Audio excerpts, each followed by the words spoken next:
brace yourself, because you're about to dive into another free first-hour episode of the Higher Side Chats, and we just want to let you know that whether you're looking for a companion through your paranoid insomnia, entertaining yourself through one of life's mundane activities, or trying to ward off the internal screams of all those sad, smothered souls around the office, THC is here. And you should know that every episode of the Higher Side Chats has an entire second hour for Plus members. Sign up at thehighersidechatsplus.com and you'll get years of Plus show archives, lifetime forum access, a special invite to Greg Carlwood's monthly joint sessions, MP3s of THC music, bonus episodes, tour videos, and 10% off t-shirts, grinders, and whatever else ends up in the Higher Side store. It's $8 a month that you won't miss, so become a Plus member and treat yourself in these troubled times. Always action-packed and commercial-free, which means you'll unfortunately never hear my voice again.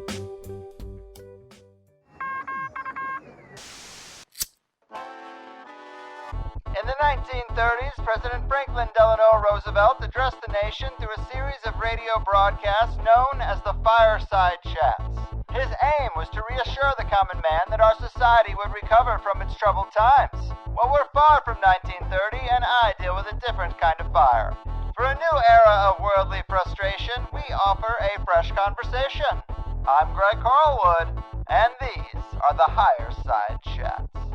All right, Higher Side Chatters, happy days are here again from sunny San Diego. I'm Greg Carlwood, and it doesn't take much for most people to realize the restrictive systems and strategies of the capstone cabal know no bounds.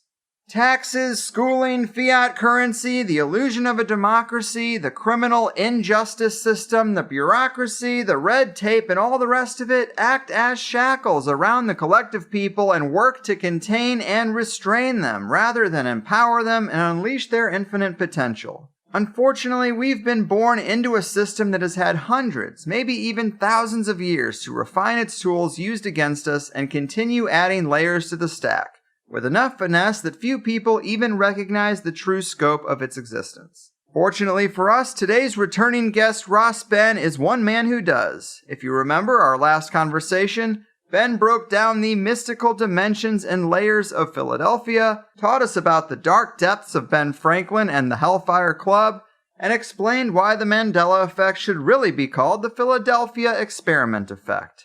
It was a fascinating bundle of threads that has now been released in book form with the title Great Mystery Philadelphia. If you missed that show, Ross Ben is known for being an innovative teacher, counselor, wellness provider, peacekeeper, astrologer, energy healer, and jack of many trades. He has a Master of the Arts degree in African American Studies from Temple University, and he's also the author of Rocks of Ages, Ancient Technologies for the New Millennium, which explores using crystals and sacred stones as resources for spiritual technology. Well, today we're talking mainly about his third book, which is just hitting the shelves, entitled Free Your Mound and Your Mind Will Follow, which is going to get into exactly one of these control layers that many people fail to see, and it is the most mind-blowing thing I've read in a while, and that's saying something. From the esoteric hotbed that is Philadelphia, here to break the spell and give us the eyes to see, the great ritual revealer and exposer of this mound-to-mind manipulation, the enlightened and ever-woke Ross Ben. Welcome back to the Higher Side, man.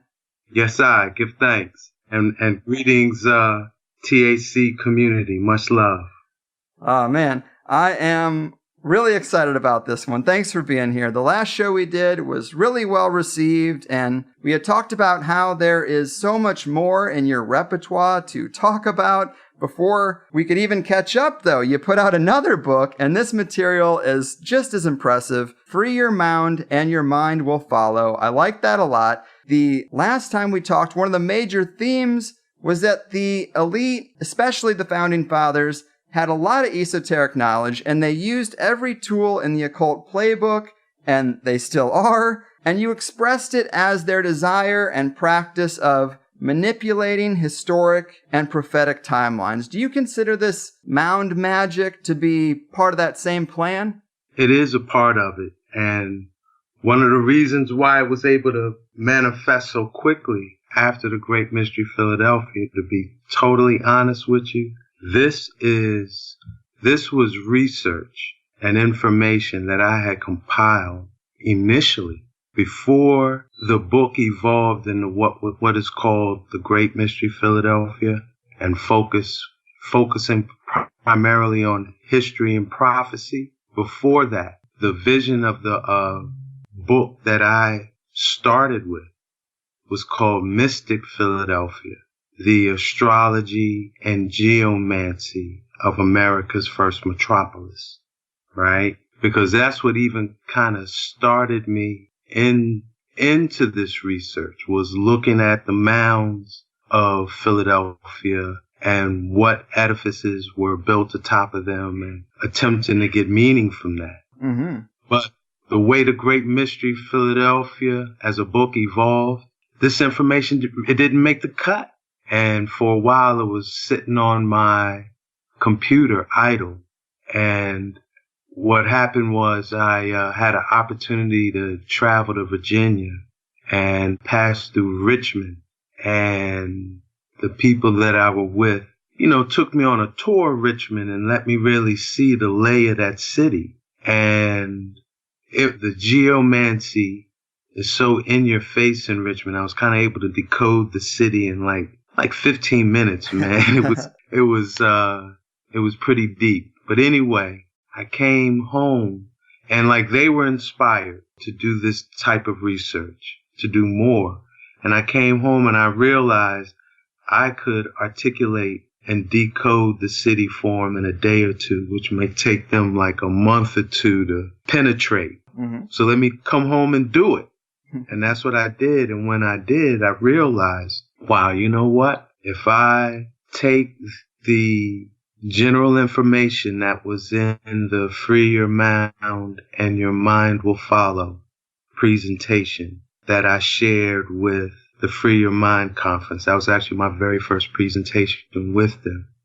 If I take that and make it the introduction, and if I then kind of, make this information that was left out of The Great Mystery, didn't make the cut. Basically all the geomancy and astrology of Philadelphia and the mystical connection of Philadelphia to Washington, D.C. That was all the information that didn't make the cut. So I took that, connected it with the information I compiled to Richmond, and bam, here we go.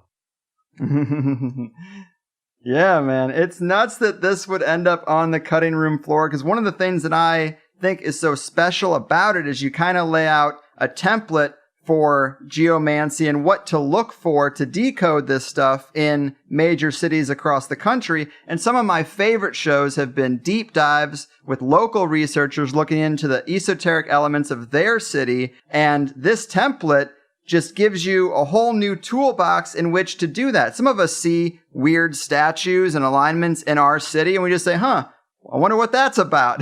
And you can't really get the whole puzzle when you just have these little pieces that are spread across your area. So this is just really fascinating. And Richmond, Washington, D.C., and Philadelphia are the big cities that you go over in the book, and you show the layout there. And from that, you can extrapolate it, take some of these things to your own neck of the woods, and we can really figure out a lot of crazy stuff here. And we've definitely heard of mounds and the mound builder culture that used to inhabit these lands. It's a big part of the hidden history of ancient America, but it's more than just America, and we should probably start as far back as we can with what these mounds really are and who built them. I mean, how would you break people into this, man? How far back do the mounds go? How'd they get here?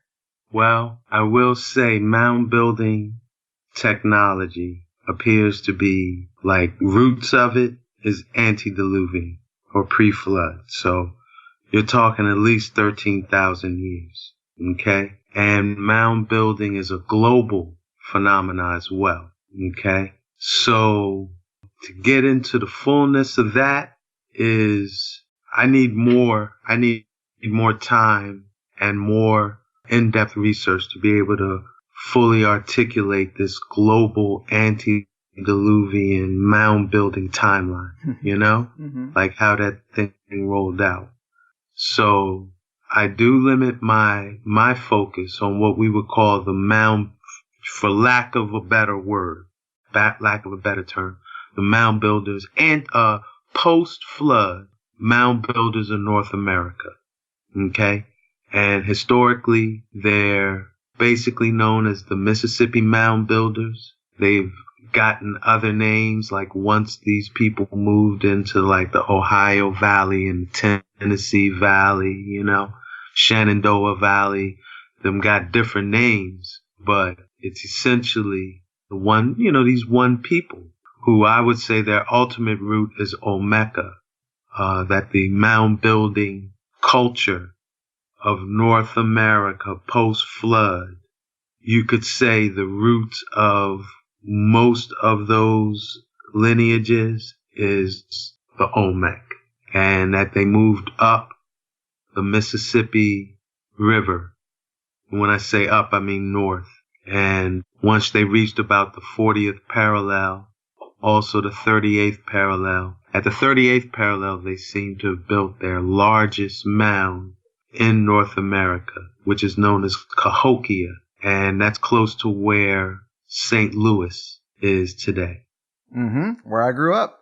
Okay, so I guess you're familiar with Cahokia, and I think there was another place in that region called Mound City that was almost completely leveled with only one or two mounds remaining.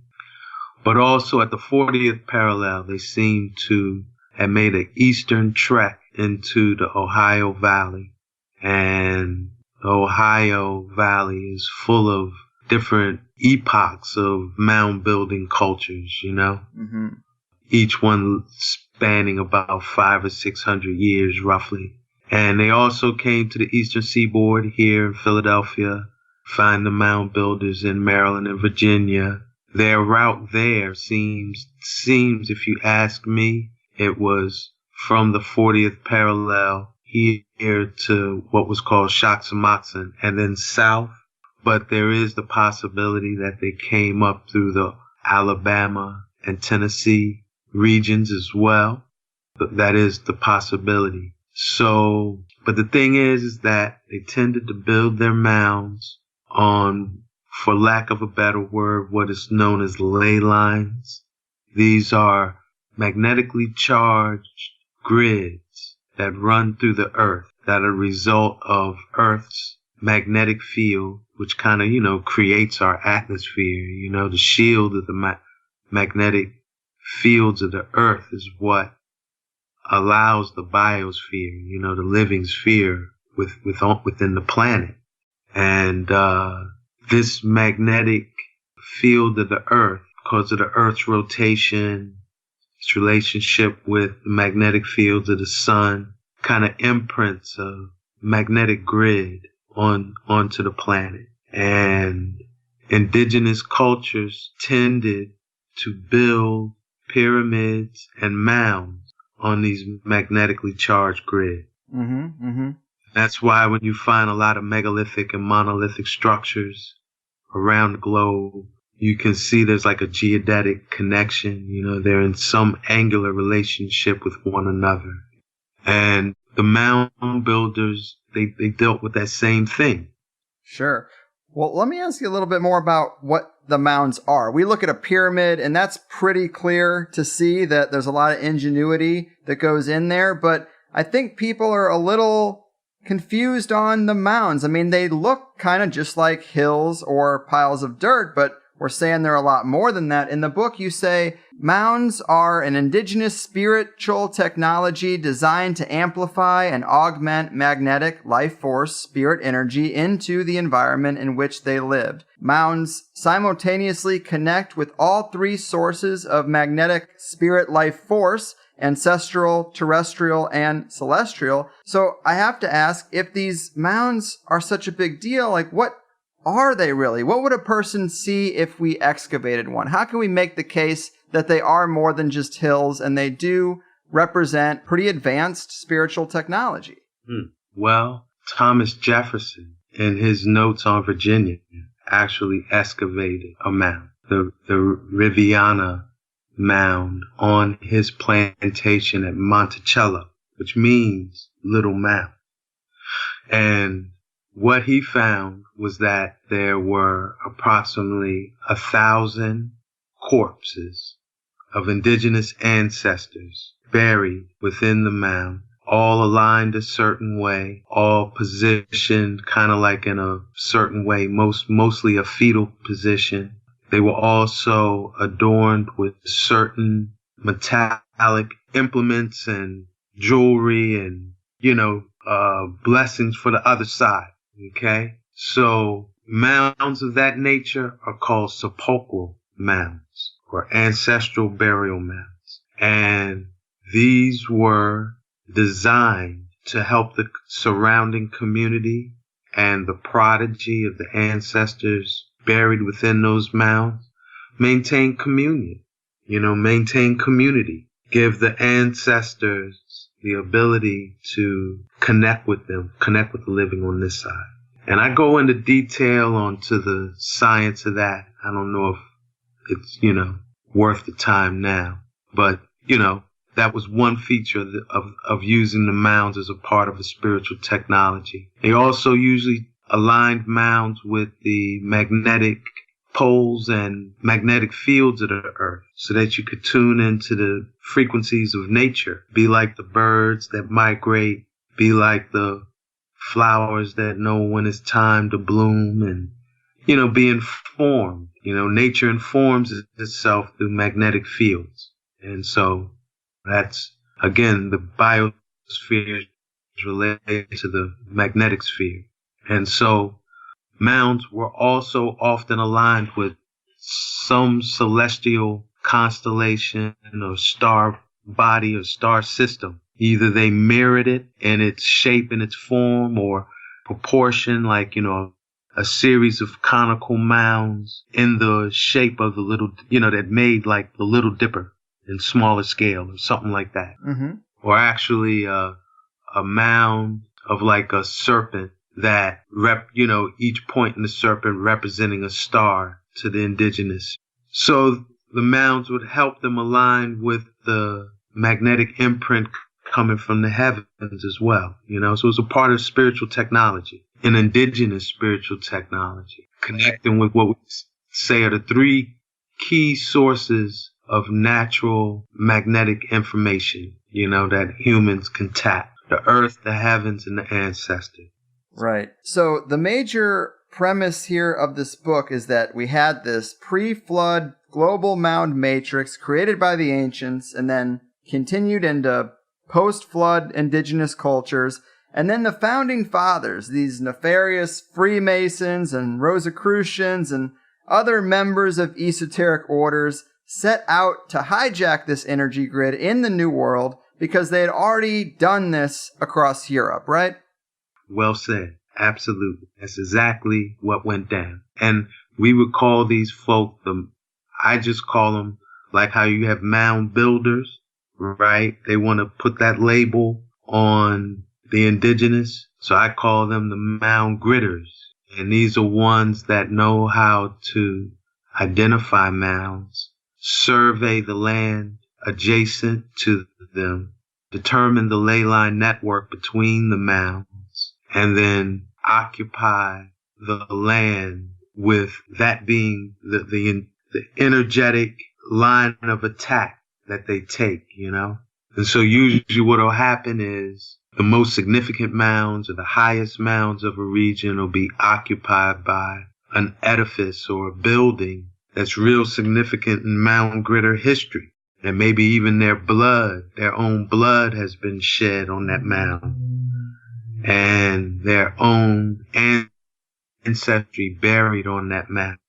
It's kind of a part of occupying it as well in their world, energetically. And that's when you get into the realms of what you would call necrogeomancy, where mound gritters have a science and a pattern of desecrating the indigenous buried in the mound somehow, some way. And then, burying their own there in an exalted, memorialized way.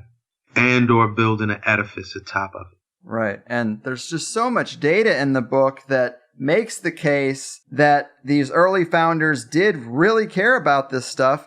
I mean, Henry Adams is a guy you bring up. He was the founder of Boston. His first colony was referred to as the Mound. We have Richmond, which really is like a variation of Richmond. John Adams lived at Richmond Hill. Actually, the first 6 presidents all resided on mounds, Mount Vernon, Mount Pillier, and this all kind of helps to make that case that they definitely cared. And when you look now, that's part of that overlaid grid, is that they've compromised these places, these energetic wells of potent energy, and they've put their own statues, their own monuments specifically on them to co-opt that energy and to change it for, I guess, they all have their own reasons, but generally just the empire, the expansion and the power and the potency of the empire, which obviously it's been quite potent over the years.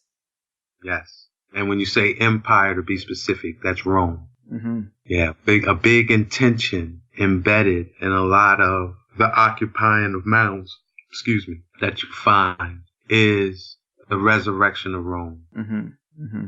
In the book, you describe the features of a well-designed necrogeomantic city, and I wondered if you could maybe talk about some of those bullet points that make up the profile, because as you know, I even just did this in San Diego here just a little bit, and I already found several interesting things, but this is the template people could use to look at their own city with new eyes and see if it's part of this necrogeomantic spell.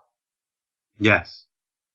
Usually, a well-designed geomantic city is going to be laid out on what's called a bipolarized quadrangle, meaning it is going to be a 4-sided city, either rectangular or square, right? And it's going to have some polarity expressed within it, meaning it might have 2 axes, one geographical axis that defines the geographical center of the city, like if you were to look at it on a map, right? And then the other axis being the roadway axis that kind of defines the quadrants of the city based on driving and signage. Ideally, one of those poles will be what they call the city's mundus, which means navel, right? And this is basically a portal. The timing and the birth of it, they calculate very important. Like they put a lot of time and attention into opening the mundus. But they consider this the portal that connects the city to heaven above, the heavens above, as well as the levels of the underworld. Okay. So, the opening of the mundus is very important for them. Okay. Of course, one of those poles ideally will be situated at the top of a mound, right? So that they could plug into the global mound matrix. Ideally, the axes of the city will be magnetically aligned with the earth, meaning if you were to stand on the major north-south roadway axis that defines the east-west quadrants of the city with a compass and face straight up that street, if that city's magnetically aligned, that compass is going to point straight up the street. And to the degree that your compass doesn't point straight up the street is the degree that that city's not magnetically aligned. But ideally, it'll be magnetically aligned. And let's see. Am I missing something? No, those are a lot of the bullet points that I find fascinating. You also mentioned that 7 mounds, if they can be incorporated properly into the urban design, 7 hills are referred to as a Cincinnati or a city of 7 hills. And that's kind of some of the most potent usage of this geomancy, right? Yes. Well, that's connected to the whole thing where I was saying a big intention embedded in the geomancy is the resurrection of Rome. Mm-hmm. And Cincinnati is the poetic name of Rome. Just like Columbia is the poetic name of the United States, right? And like the District of Columbia. Cincinnati is the poetic name of Rome. So Cincinnati means city of seven hills, poetically. So, to kind of show that, hey, a big part of occupying this realm is resurrecting Rome. They level all but seven and build major edifices or memorials to their resurrecting Rome on these seven hills. And then that city will be a Cincinnati. So there's several Cincinnatis throughout the United States. You could even Google that. I think there's a Wikipedia listing of the different Cincinnatis throughout the United States. And I'm not saying that that's a comprehensive list. You can still explore your own city, but that's right. If they're because of, if they're not prevented because of topological or topographical features or just the growth and the evolution of the city like Philadelphia, metropolitan Philadelphia, like what it is today was not a planned city, So just the way Philadelphia grew and evolved, it had to kind of be resurrected as a Cincinnati. But even with that, the geomancy of Philly is not ideal as far as, like what you would say, the features of a well-designed geomantic city. So, some cities, it's the topography or just the way the lay of the land, it might prevent them from having some of the features. Might be political. D.C. was a perfect geomantic city, and that was actually destroyed by these same mound gritters in the retrocession of, I think it was 1846. A big part because of Alexandria, Virginia's money connections to the slave trade and Alexandria being a slave port and, them able to wield enough money and lobbying force in Congress to make that happen, as well as some other geomantic dynamics that I point out. Yeah, I love that part of the book, and I definitely want to get deeper into that. But just to give people maybe an example or two of this co-option of some of these specific places on the grid, because according to the indigenous people who had the knowledge of how this stuff works, they said things done on this mound grid would happen with the full participation of the earth. So structures and statues that are built to be specifically disrespectful of the indigenous peoples they conquered, or really just us, the everyman, they end up having a big effect. And one example would be a statue you talk about on a mound in Philly. I believe it looks like it depicts two watchers, as you say, performing abusive sodomy and vampirism. And it does. I mean, obviously art's open to interpretation, but it seems like they're doing some dark stuff to people in this statue. So this depiction of their intention happens with the full participation of the earth. And there are other examples. Maybe you could talk to us about one of them, like George Washington's equestrian statue. This seems to have a deeper meaning than people realize. They just think it's George Washington on a horse, but there are other details within the statue that reveal it as one of these disrespectful statues that they want to cover up or want to hide the negative history and negative intention within, right? Yes. Hey, I want to start by a current event with social consciousness, which is the statue you were talking about with the Nephilim and the fallen angels. That was on by the mortal entrance of the Philadelphia Museum of Art. When we become aware of these things and talk about it and really, start penetrating them for what they are, right? Number one, it demagnetizes their effect, right? And two, and this is why I think that just becoming aware of this whole science is so important, because once you do, they're going to take that stuff down themselves. Social consciousness just 2 weeks ago, brother, was taken down from the Philadelphia Museum of Art. Wow. They removed it. They said because of renovation, but it's no longer up there, man. Okay? Wow. Now, I heard they're going to place it somewhere on the University of Pennsylvania's campus. So, of course, I'm going to stay aware and vigilant and follow up with that. But social consciousness has been removed, man. Okay? So, yeah, I wanted to make mention of that. But, yeah, that George Washington equestrian statue is very, man, it's probably one of the most important statues in the United States of America to decode properly. And if you decode it properly, really most of the keys of urban necrogeomancy, the science that's in this book, you'll overstand it. The significance of the mounds, how they shed their blood and bury their dead on the occupied mounds, how killing and displacing the indigenous is a part of, this whole thing. Yeah, man, that statue is very important. And it's so important. It's really the one statue, there's actually a couple, but it gets a significant decoding in both the Great Mystery Philadelphia and Free Your Mound and Your Mind Will Follow, because it's just that relevant to all these realms, history, mystery, prophecy, and the urban necrogeomancy. Mm-hmm.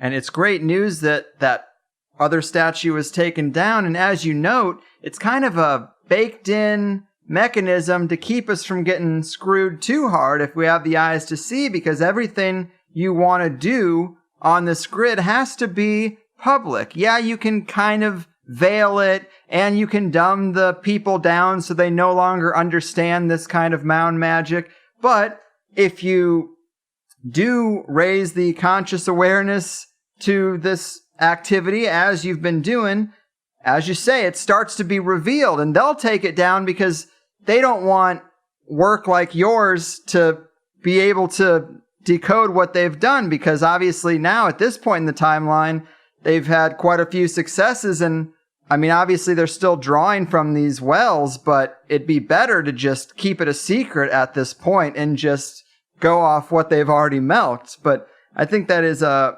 excellent point, and I'm glad to hear that it seems like there has been an effect. You've seen a little bit of an effect. And just to elaborate on this George Washington equestrian statue, if people were to Google it, say they're not familiar with it and they checked it out, what should they be looking for as the keys or the clues that it's been used in this way? Okay. Well, on one side, you have two, but beneath George Washington, you have two queens. The queen facing what we identify in the Great Mystery Philadelphia as the Lenape Road to Hell, which is the Ben Franklin Parkway, with major stops being the Rodin Museum, where the actual gates of hell are open, Logan Circle, where you have Swan Memorial Fountain that memorializes the Lenape disconnection with nature, and then City Hall, which memorializes the Lenape just being integrated into Babylon, City Hall being a, Babylon mystery temple, and the way the Lenape are depicted in that. So the one queen is facing that, and this is the indigenous queen. She's the queen goddess Winona. And really the Lenape Road to Hell starts with her assassination. She's flanked by two colonists, one tipping his hat to her, like coming with, an idol cap up. The other is extending a wreath, an invitation to be a part of the Roman Empire. But both of them have cloaked daggers in their hand. Meanwhile, her husband, the Chief Tammany, is not paying attention to her assassination. His back is turned to it. He's actually facing the Lenape Road to Hell himself, and he's kind of stupefied by it, wearing a William Penn medallion. So that's the one queen. The other queen, the queen that's facing the Lenape's most sacred mound, which is occupied by Philadelphia Museum of Art. The mound where they said, hey, what happens here happens with the full participation of the earth. It's the Queen Goddess Winona, the new queen, Columbia. And in one hand, she's holding a sword by the blade. not the handle. And that symbolizes, hey, she'll shed her own blood. In the other hand, she's holding 2 flagpoles, represents where we shed our own blood, will establish a memorial. She's flanked by what we would call the dead burying the dead. 2 soldiers. Well, one is a soldier dying with a rifle in his hand. The other is a dead man with a shovel. So this is about the most clearest allusion to necrogeomancy you're going to find in the United States. It don't get much more direct in the symbolism and the language of the usage. Yeah, thanks for breaking that one down, because I do think it is such a prime example. And so we know that controlling these mounds and their energy can have profound effects on reality. And one of my favorite parts of the book was when you write about Washington, D.C., which we already know is a very esoterically planned city. But as an example of someone understanding the power of the mounds and trying to reverse it, or actually harness it for the prosperity of their own people, you write about the saga of Benjamin Banneker, and you call it Benjamin Banneker's Chocolate City. And this is pretty amazing, but tell the people who Benjamin Banneker even was. Yeah, well, he is a overlooked key figure in the history of the founding of Washington, D.C. A lot of the credit that is given to Andrew Ellicott is actually the work of Benjamin Banneker. And Benjamin Banneker is more than likely from indigenous Algonquin mound builders of Maryland. He's from Ellicott City. Well, what has evolved into Ellicott City. At his times, that what evolved into Ellicott City was called Ellicott Mills, and it was close to where he resided.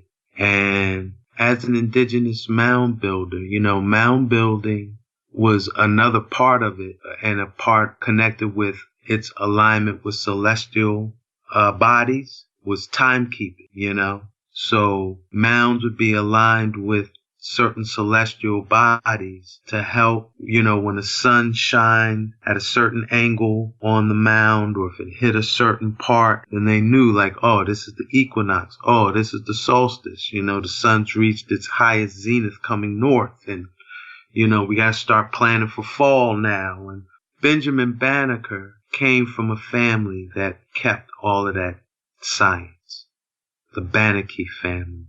And he was known in the area where he was from, like I said, which became Ellicott City, for being hey, if you wanted to know, you were a farmer, and you wanted to know, you needed information you would find in an almanac, yeah, go to Banneker, because he'll let you know, hey, it's time to plant, it's time to harvest, it's time to start preserving. So actually Andrew Ellicott's, a relative of his, George Ellicott, heard about Banneker first and gave him some astronomical observing tools and some calculating tools. And Banneker produced an ephemeris as well as the system for predicting eclipses from this part of the world. So fast forward a couple of years. Andrew Ellicott, he is a surveyor, okay? But he's not his awareness of the celestial sphere and how to correspond it to the Earth mound matrix. He don't have that science, right? You got Pierre L'Enfant, who has been sent on a mission to not only hey, we're going to make this capital for this new nation, a perfect geomantic city aligned on the global mound matrix. We also want it celestially aligned as well. We want the mounds, we want the city grid to not only be aligned to the magnetic poles of the earth, to the global mound matrix, but also the heavens itself, right? They put L'Enfant on that mission. I'm not going to go into all the details of it, but L'Enfant, he couldn't do it. He couldn't do it based on where he was trying to make the southern marker for the city be. And eventually he got fired for it. His lead surveyor was Andrew Ellicott. He was given the task, but Ellicott couldn't do it either. But he had heard through his family member George about Benjamin Banneker and made him his lead assistant. And it was Benjamin Banneker that laid the one stone necessary to give them some of the most amazing geomantic, geodetic urban layout that is like, man, it's mind-blowing when you get into the details of it, you know? Yes. Just to go back to what I thought I caught you say earlier, but was Benjamin Banneker African-American or Native American? Well, I think he came from, I think at least his mother was indigenous Algonquin. His father, Robert, is chronicled as being a Guinea man, which means it is possible he could have come from any part of West Africa or the Congo, as well as the Caribbean. Guinea has a kind of vague, multiple vague meanings.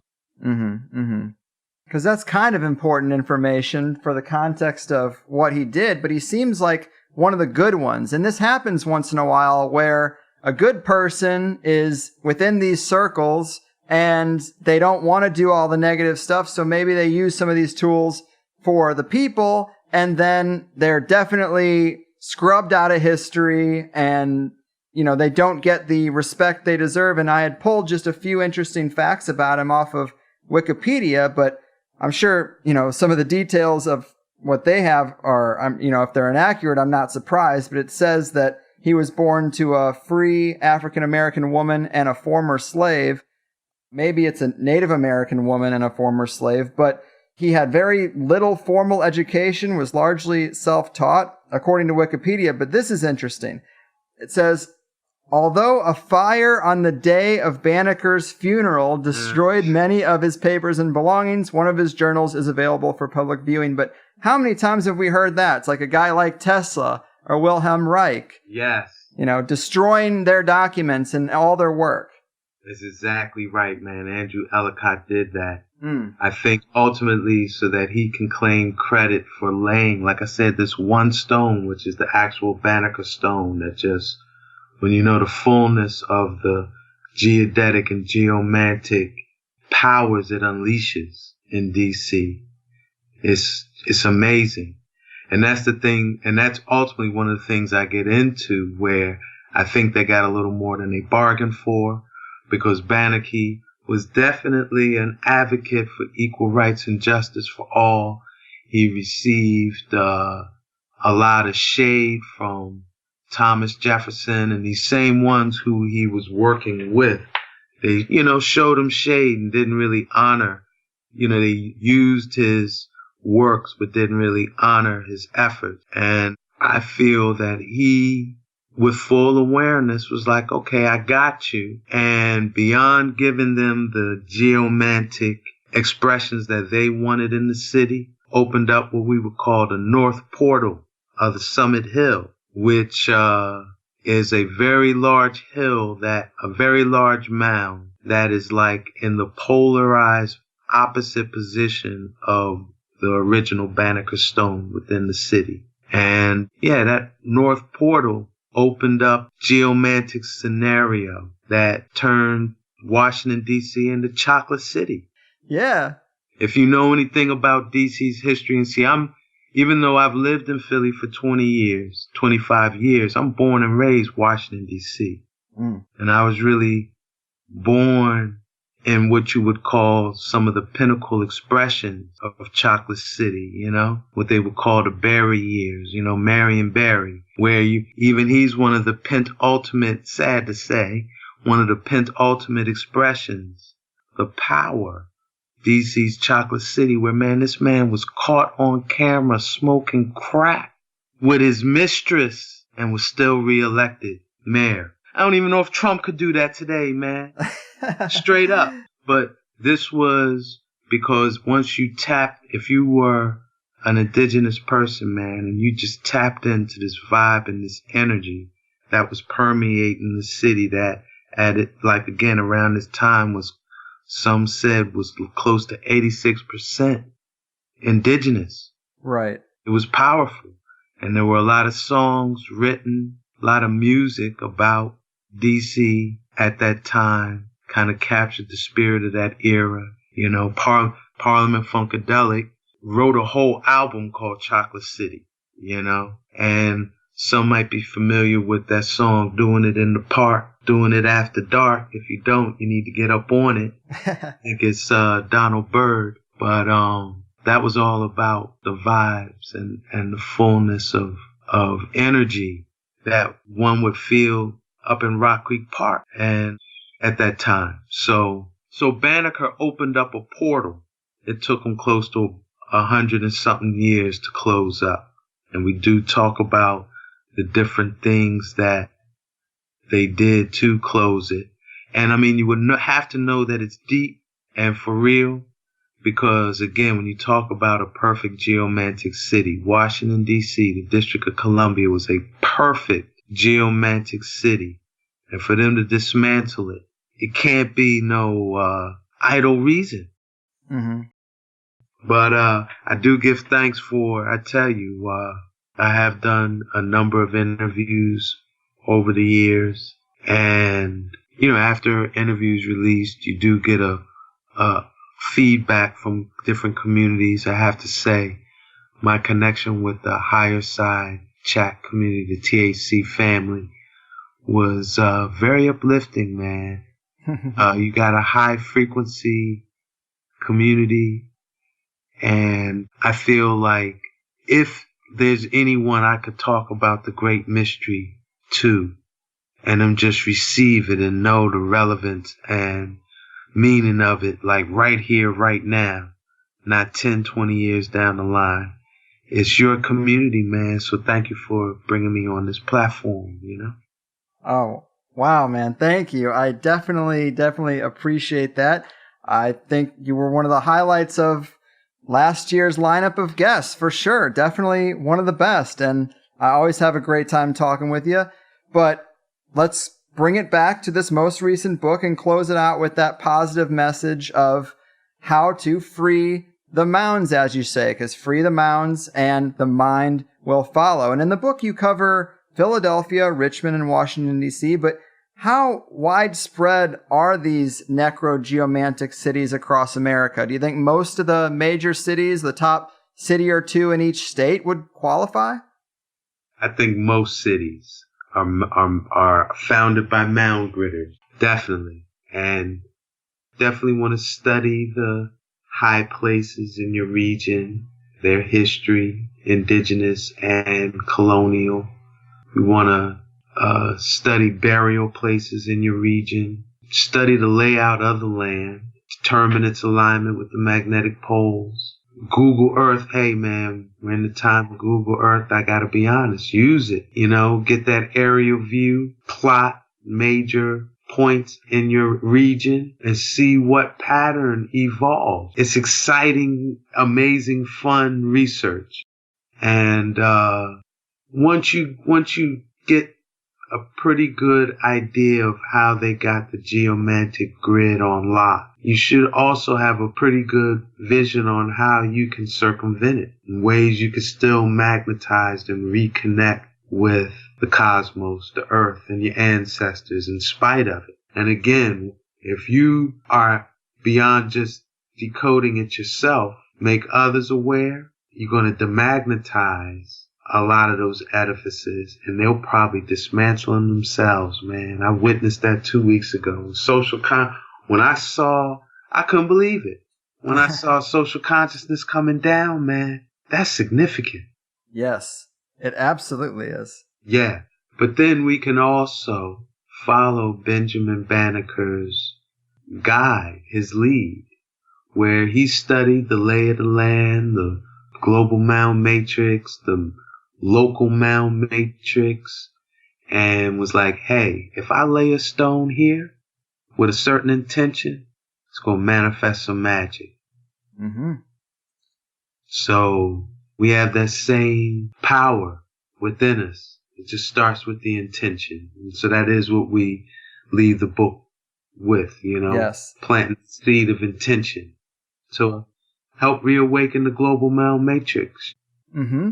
And you actually mentioned a guy named Michael Cord.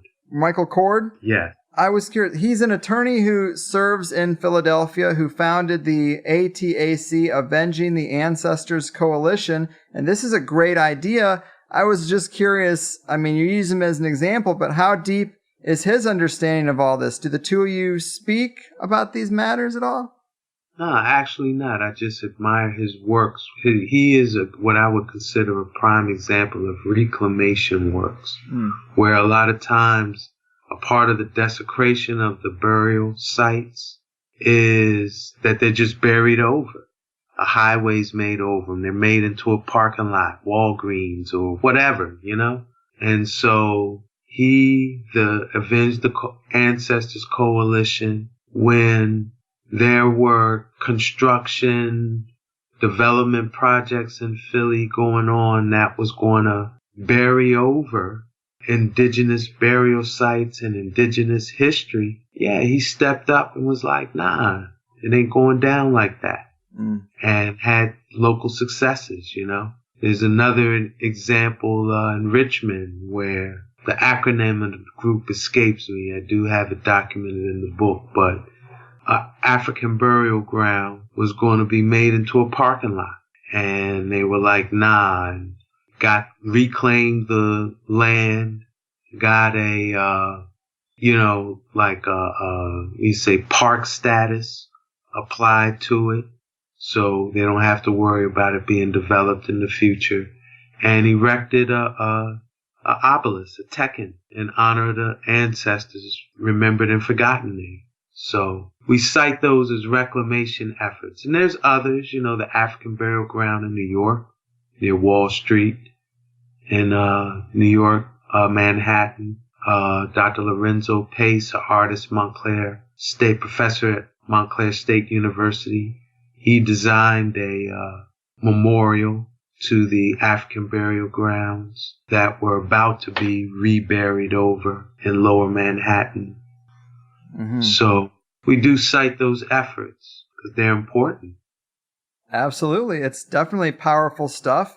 It's a little more black and white in terms of how to decipher the geomantic spell, how to find the nodes and locations. That's, you know, pretty binary, but then once you've done that, to kind of reverse engineer the spell or to decode it and what the intention was takes a little more nuance. And of course, it's just as much an art as it is as a science. So, you know, the art side of it is you got to get creative in figuring out how, in your specific instance, what you can do to kind of reclaim some of this stuff. I mean, we had this major dust up in recent years over Civil War monuments, and some people think it's meant to inflame racial tensions, the attention it got, and that's probably true. Other people thought these are just statues. Who really cares? We got real world economic issues to deal with, and that is in the mix as well. But obviously, I hope we made the case today that this stuff is super important, and it does have deep ties and deep energetic implications. And most likely, getting rid of these Civil War monuments is just a small sliver of the work that really needs to be done. We need to go reach much deeper back in our history and try to, I guess, karmically unload some of this negativity that's been just cultivated over this whole land, everywhere the empire's been, essentially. I would agree. And, but again, what I say, and this is what I think, I feel, I affirm, and I advocate, that if we get a critical mass of people with the awareness of that they can clearly articulate the geomantic spell of a region, right? The ones that you don't have to tear them down. You don't have to get enraged and inflamed and fight over it. To be honest, that's probably the polarity of that is probably going to feed their grid and feed their intention, if you ask me, right? If we get this awareness to enough people talking about it, they're going to take that thing down themselves, man. That's my, and I think we have evidence of it right here in Philadelphia this month. Very significant edifice taken down from a very significant geomantic spot in the city. I love it. And it's clear the work you're doing is having an effect. And I know it's a marathon session around here, but I am going to let you go. Before I do, just remind the people about your 3 books or how they should get them so it's maximum benefit for you, or just anything else you got going on, because I know people are going to want to follow up. Yes. Well, all 3 of my books are available at rossben.com. Rocks of Ages is actually temporarily out of print. I hope to be reprinting it soon. For Great Mystery Philadelphia and Free Your Mound and Your Mind to Follow. Available at rossben.com. I don't deal with the Amazon, the beast, and I'm minimally active on social media, and that does, make it appear like I don't exist or that these works are more difficult to find than they really are. But RASBEN.com, one-stop shop, online source. And I do have a YouTube platform, Rossben188, that I do see myself being more active on. I think of all of the online platforms, YouTube is probably the one I feel I can maybe manage the most with just the level of involvement I want as far as being online, So I would say look for that. My intention is to get perhaps a weekly YouTube show where, I might even build it around decoding. I'm playing with the visions, but one vision I have is, we share the keys for decoding a city. Somebody goes, they break down their city. We chop it up, make a little session on, hey, Great Mystery St. Louis, Great Mystery San Diego, Great Mystery Cincinnati, Ohio. I already got some folk chopping it up in a couple of places, South Florida being one. I got community of ones decoding that area, New York City also. So I would love to build a community around this, and maybe even later editions of the book that includes the decodings of these other places and the contributors given, credit and being a part of it. It seems like something fun to do in 2019, Yes, man, absolutely. I think that's the perfect direction for you to go. As I mentioned, I did this just a little bit in San Diego and found several things. And that was absolutely what came to mind as, wow, this should be the template for decoding this across the country. So I think you're really onto something. You've definitely laid the base, and I know you're going to build it up. It's pretty awesome. So when we started this thing, there were birds chirping. Now it seems like the storm's rolling in. So you hear the rain, huh? Yeah, we can definitely call it in. But man, the energy is swirling, that's for sure. And I'm just very thankful for everything you do. I'm glad we're connected. I'm glad you're willing to join me. You're a real wealth of information. I'm sure we'll do it again, but take care out there. Thank you, man. Much love, TLC. You as well. I said TLC. TAA. I've had a little too much TAC. No. Much love, TAC. You as well. Take care, man. All right. Rock me like a hurricane, people. The triumphant return of the great Ross Ben. With an excellent book about reversing the damage done and breaking the necrogeomantic spell that became the American Empire. Free your mound and your mind will follow. Really loved it, and I definitely think the next move for his material would be to let people run with it and map out the template in their own cities.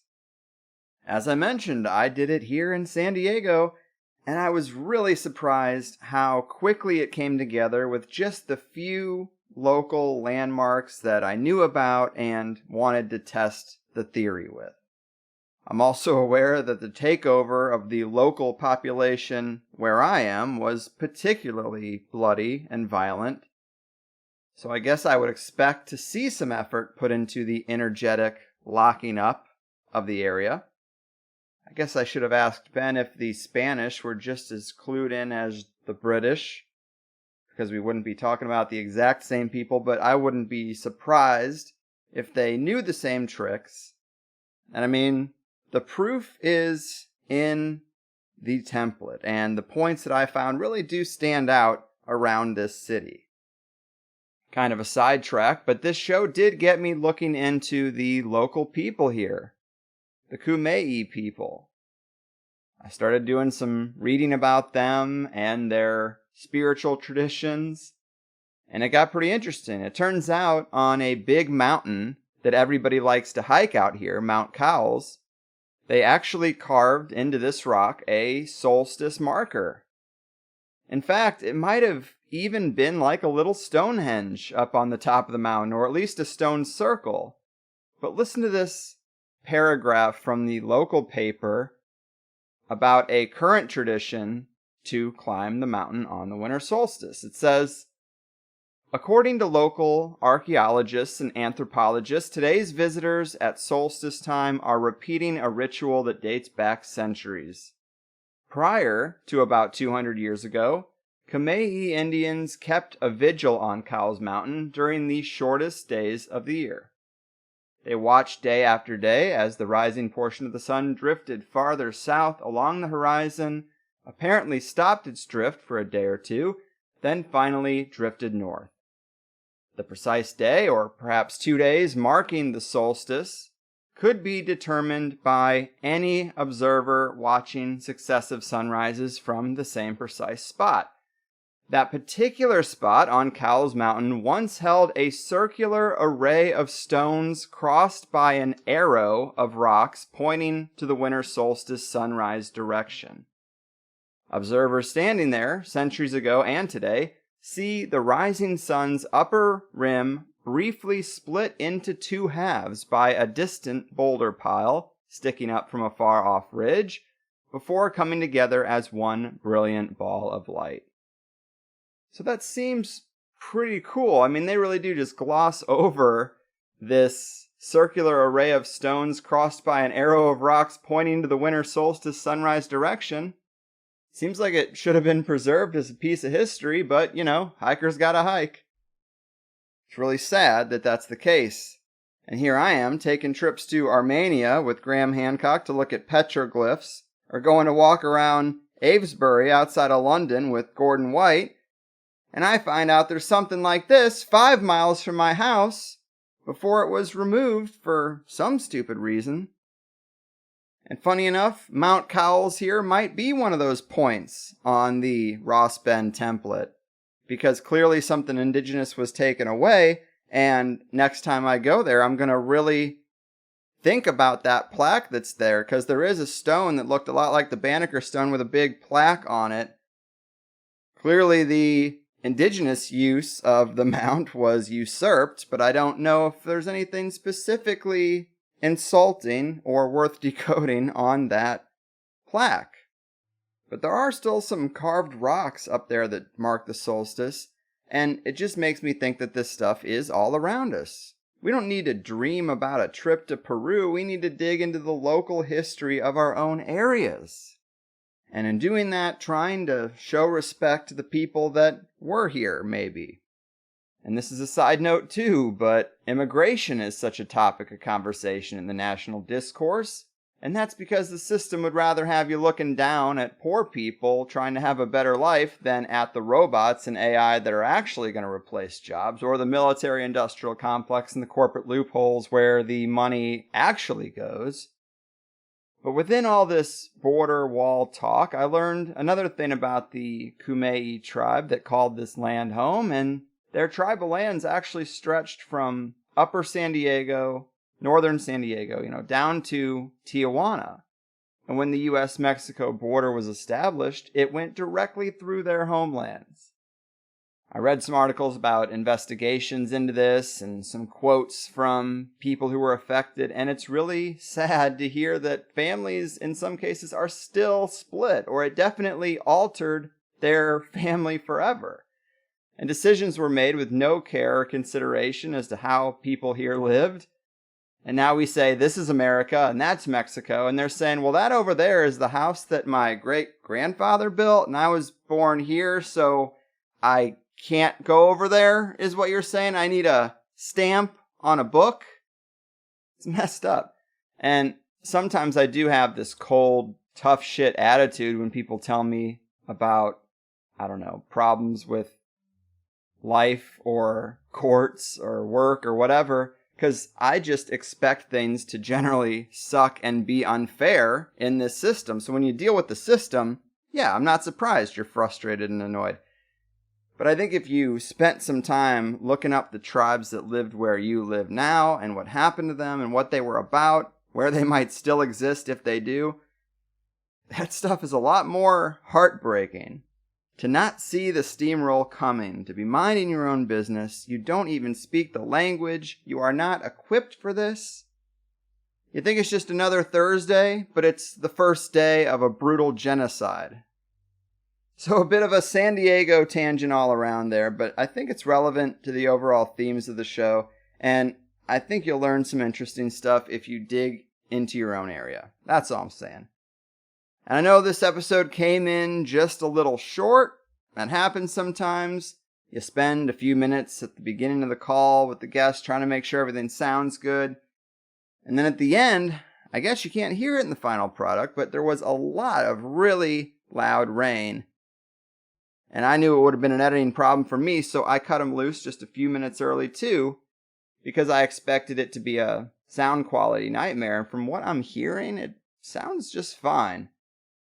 So thanks to the new editor, it has been a rough, rocky month for THC, but something that has gone really well is the transition to our new editor. It is a company that I really couldn't have afforded a few years ago, and they don't just edit for ums and ahs, but they level the volume, they compress the audio professionally, they boost it.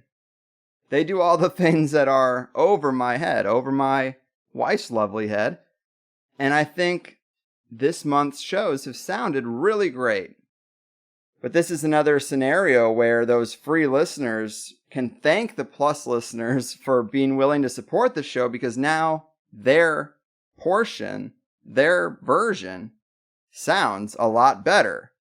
Of course, there's still going to be little fluctuations because every guest's recording environment is different, but these guys really seem to know how to jazz up anything. They're great. I even saw a couple of comments on the new site that were like, wow, the shows even sound better through this new player. And I thought, aw, how cute. They think it's the website. But it's actually our new audio editing engineering company. And I hope to keep them for the long haul. But we're here now. And I thought it was one of the better ones in a while when it comes to a show on esoteric conspiracy magic. I'm sure a lot of you agree. I would say get the new book or listen closely to the template we talked about today and check your own area. Look for mounds. Look for cemeteries. Look for statues that prop up the empire and see where they are and what they're named. I would love to see some people bring exactly that to the next joint session. It gives us something to talk about, gives you some material to have, and we can run through some. It'd be a lot of fun. So big Ross Ben fan. I'm lucky to be able to have him come and share his insights with us. In the second hour of the show for Plus People, we talked about a lot more. Things like the Ross Ben model of reality. How is this thing structured? How does manifestation work? Talked about the importance of the ancestors. Coming up a lot lately. Seems to be very key. 5G, crystals, hematite, and the rest of Mineral Nation. And a few more details on how to reclaim the global Mound matrix. And it was really hard to find a free plus split on this one because the section about Banneker's Chocolate City is so interesting and lengthy that we kind of had to find a place in it to cut so that we could get to that last portion about how to take this work forward. But Benjamin Banneker, he just seems like someone we should remember. I know that heritage got a little tricky, but you can imagine at the time just how little effort was made to understand or care where an indigenous person was from. I think it pretty obviously was a you're one of us or you aren't kind of things. Did we bring you over here from Africa or just steal your native land? Whatever. It's all the same. I mean, that's so shitty and pretty raw, but we all know that that's how it was. So the idea that maybe Banneker didn't just learn these things from interfacing with Jefferson and the elites or being self-taught or getting it from them as a source, but it might have been his heritage too. He might have been privy to indigenous knowledge. And I think that's intriguing in its own right, that he might be a vector in which we saw that filter down. I did want to make sure we got the Marion Barry anecdote in the free show because I think that's a funny little detail. Because, I mean, the point is that we're trying to see the effects of the magic, right? So we have to look for things that happen that are against the grain, are unexpected. So we have an era of DC where non-white people are able to thrive in a wider context that already makes that seem like a challenge. And then you have Marion Barry, an African-American mayor who's caught smoking crack in an FBI sting, and after his 6 months in federal prison, he was elected mayor again. So I guess the point of that is the magic Banneker set up was so powerful that within the nexus of DC, nothing could interfere with the people. I just love that little saga because it helps to clarify the effects of the magic or what they might be. Why did things happen as they do? What kind of influence do these things have? Can you find examples that are anomalous or against the grain of what you'd expect for the time period? And yeah, that's what this looks like. But anyway, I hope to learn a lot more from Ross Ben over time. I think he knows a lot about a lot, and he's on brand. He's on brand for THC, that's for sure. Gotta love that. So do check out his books. Do check out rossben.com. Look him up on YouTube. Follow him. Let him know you enjoyed the show and that we should do more. And that's it. That's another episode in the bag, and we'll pick it up next week. Thanks again for listening. Couldn't do it without you, and I'll see you next time. Your move, Geomantic Masons, Esoteric Elite, and Agents of the Empire. Your fucking move. This is important, hear what I said. I'm trying to tell you, it's not paranoia and not in my head. It's just the hard truth. Knocked on your door while I still can to ask you a question, 'cause I know your head is still in the sand. Don't be sheep to your slaughter for the rest of your life. Oppressed, but you're getting woke. You say you don't want to be stressed until the day you die. Tough luck, my friend. Did you get the memo? Can't you see that we're so screwed? Don't you know we're our kung food? Can't you just admit we're screwed? I'm gonna tell you this anyway. It's a scary dark world, scarier every day. Scary dark world, no matter what you say. Scary dark world, don't think we'll be okay. Can't you see that we're so screwed?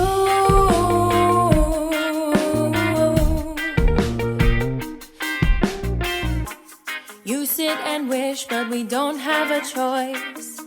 It seems we're stuck here, but you can find gnosis, drown out the noise. Now use that altar and up your magic game and listen to THC. You know you go with the entities. If you ever see the UFO, don't be sheep to your slaughter for the rest of your life. Oppressed, but you're getting woke. You say you don't want to be stressed until the day you die. Tough luck, my friend. Did you get the memo? Can't you say that we're so screwed? Don't you know we're our kung food? Can't you just admit we're screwed? I'm gonna tell you this anyway. It's a scary dark world, scarier every day. Scary dark world, no matter what you say. Scary dark world, don't think we'll be okay. Can't you see that we're so screwed?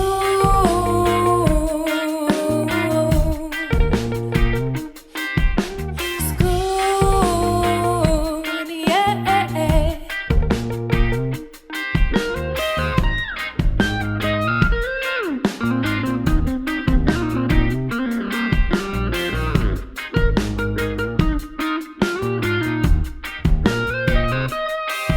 Don't be sheep to your slaughter for the rest of your life. Oh, presto, pressed, but you're getting woke. You say you don't want to be stressed until the day you die. Tough luck, my friend. Did you get the memo? Can't you say that we're